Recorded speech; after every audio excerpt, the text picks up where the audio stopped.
نہ جانے مسائل تو علماء سے پوچھیں، یہ حکم مبین ہم کو رب سے ملا ہے۔ وعلیکم السلام ورحمۃ اللہ۔ آپ نے یہ پوچھا کہ گھر میں کیا مرد عورتوں کو جماعت کروا سکتا ہے؟ تو دیکھیں، گھر میں اپنی جو عورتیں ہیں، محرم بھی ہیں نامحرم بھی ہیں، بالکل ان کی جماعت کروانا مرد کے لیے جائز ہے۔ ہاں، ساری کی ساری عورتیں پیچھے غیر محرم ہوں تو ایسی جگہ پر مرد کا ان کو جماعت کروانا، اس کو صدر الشریعہ مفتی امجد علی اعظمی رحمۃ اللہ تعالیٰ علیہ نے ناجائز قرار دیا ہے، کیونکہ اس میں ایک واضح سی بات یہ ہے کہ اجنبی مرد کا عورتوں کے ساتھ جمع ہونا، اور اس کی شریعت تو اجازت نہیں دیتی، تو اس لیے آپ نے فرمایا کہ وہ جائز نہیں۔ ہاں، اگر محرم بھی ہیں، غیر محرم بھی عورتیں ہیں، جیسے کہ گھر میں ہوتے ہیں، بھابھی بھی ہوتی ہے، کزنیں بھی ہوتی ہیں، اپنی بیوی بہن ماں وغیرہ ہوتی ہیں، بیٹی، تو ایسی صورت میں اگر ہے سلسلہ تو پھر اس کا امامت کروانا جائز ہے۔ دوسری بات جو قابل غور ہے وہ یہ ہے کہ امامت وہ کروائے کہ جو امامت کا اہل بھی ہو۔ امامت کی شرائط بھی اس کے اندر پائی جائیں۔ امامت کی 6 شرطیں ہیں: صحیح العقیدہ سنی مسلمان ہو، مرد ہو، عاقل ہو، بالغ ہو، قرات درست کرتا ہو، صحیح القرات ہو، یعنی جو ملتی جلتی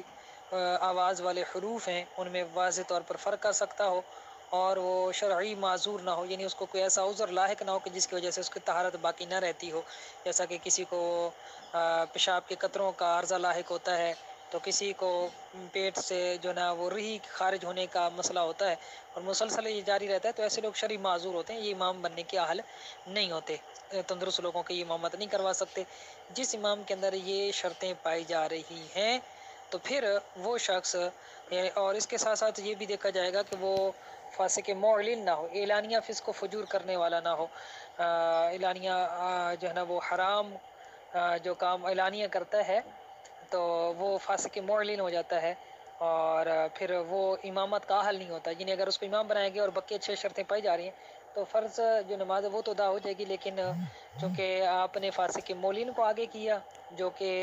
تعظیم کے لائق نہیں تھا، تو لہٰذا آپ کی نماز مکروہ تحریمی ہوگی، گناہ گار بھی ہوں گے، اور نماز واجب العیادہ ہوگی۔ تو جو امامت کروا رہا ہے اس کے اندر یہ سارے اوصاف موجود ہوں، اگر وہ اس طرح امامت کرواتا ہے تو گھر میں امامت کا کروانا بالکل جائز ہوگا۔ ہاں، اب اس میں یہ دیکھا جائے گا کہ صفوں کی کیا ترتیب ہوگی، تو پھر یہ دیکھا جائے گا کہ اس کے پیچھے نماز پڑھنے والے کون ہیں، کیا ان میں بچے، نوجوان، مرد اور عورتیں ساری ہیں، یہ فقط ساری کی ساری عورتیں؟ اگر ساری کی ساری عورتیں تو وہ 100 عورتیں پیچھے والی صف میں کھڑی ہو جائیں گی اور یہ آگے کھڑا ہو جائے گا، اس طرح نماز پڑھائیں گے۔ اگر ایک مرد ہے اور بقیہ ساری پیچھے عورتیں ہیں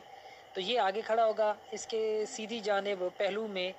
تھوڑے سے پاؤں پیچھے ہوں تو مرد کھڑا ہوگا، اور ان کے پیچھے پوری ایک صف پیچھے عورتیں کھڑی ہوں گی، اور اگر 2 مرد ہیں اور کچھ عورتیں ہیں تو امام آگے، 2 مرد دوسری صف میں، امام کے پیچھے والی پہلی صف میں، اور اس کے بعد جو عورتیں ہوں گی وہ دوسری صف میں کھڑی ہوں گی، جو امام مرد ہیں ان کے ساتھ مل کر کھڑی نہیں ہوں گی۔ اگر امام کے ساتھ بچے بھی ہیں تو پھر اس طرح ہوگا کہ پہلی صف میں مرد کھڑے ہو جائیں گے، دوسری صف میں بچے کھڑے ہو جائیں گے، اور تیسری صف میں پھر عورتیں کھڑی ہو جائیں گی۔ اور اگر بچہ ایک ہے اور ایک مرد ہے تو وہ امام کے پیچھے والی صف میں کھڑے ہو جائیں گے دونوں، اور اس کے پیچھے پھر عورتیں کھڑی ہو جائیں گی۔ اور بالفرض اگر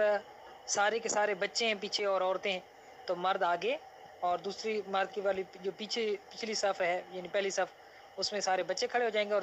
اس سے دوسری جو صف ہوگی اس کے پیچھے اس میں عورتیں کھڑی ہو جائیں گی۔ تو یہ صفوں کی ترتیب رکھنے کے حوالے سے ہے کہ اگر جماعت ہو رہی ہے اور امام نے عورتوں کی امامت کی نیت بھی کر لی ہے، اور عورت مرد کے ساتھ کھڑی اگر ہو گئی اور وہ مشتہات بھی یعنی حد شہوت کو پہنچے اس عمر کی ہے کہ اس پر شہوت آتی ہے کسی کو بھی، چاہے وہ ماں ہے بہن ہے، ساتھ اس طرح کھڑی ہو گئی ہے، تو جس مرد کے ساتھ کھڑی ہوگی اس کی نماز فاسد ہو جائے گی۔ تو اس لیے پھر یہ ترتیب جو میں نے صفوں کی بتائی ہے ان کا لحاظ رکھتے ہوئے اگر کوئی شخص گھر میں جماعت کرواتا ہے تو وہ کروا سکتا ہے، بالخصوص آج کل جبکہ کرونا وائرس کی وجہ سے مساجد میں نمازوں کے ادا کرنے پر کہیں پر پابندیاں ہیں کہ جناب 5 افراد ہیں، زیادہ نہیں آ سکتے،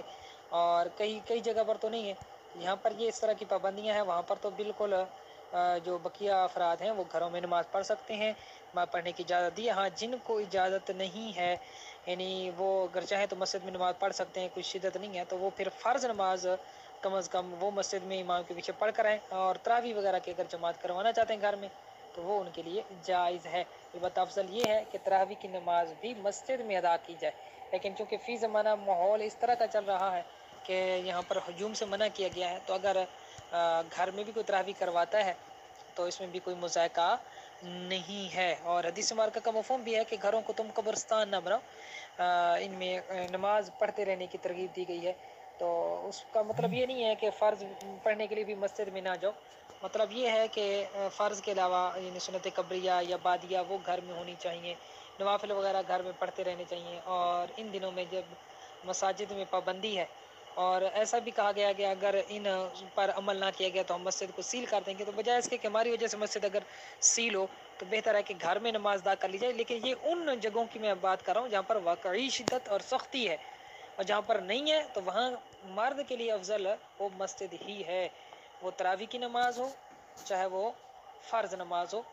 واللہ اعلم ورسولہ اعلم عز وجل وصلی اللہ علیہ وآلہ